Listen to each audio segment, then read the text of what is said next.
Public libraries are asking for more than $35 million for next year's budget. And as Andres Fuentes reports, there's frustration over one branch that's been closed since August.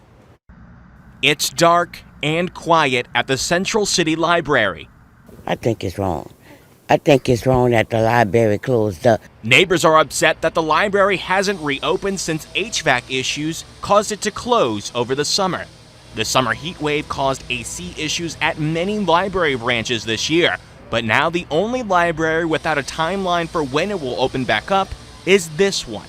Yeah, everything right now is up and running except for Central City, and yes, we've been equally frustrated by the length of time because apparently the HVAC is still possibly putting mold into our location. And while the neighborhood waits for repairs, people in the community have voiced their frustrations outside on the concrete.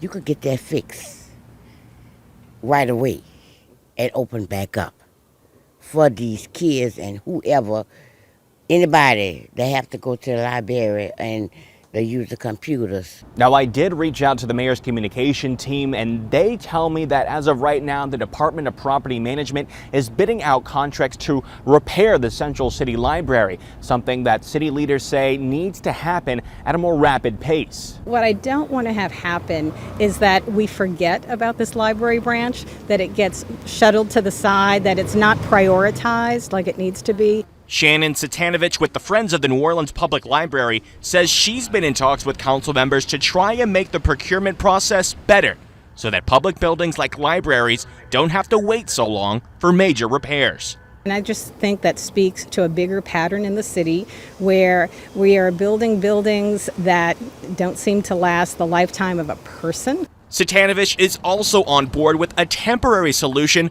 like moving the Central City Library to a different location. Councilwoman Leslie Harris suggested it could be temporarily moved to the Keller Center, less than a mile away. This seems to be a need that could be fulfilled in a temporary space for the library, at least, to go into while y'all are waiting for this remediation process that could just go on forever and ever and ever. Now, there is no timeline for if or when a temporary Central City Library branch will open up, but library officials tell me that there will be open and transparency about the repairs needed in the building. Back to you on the desk.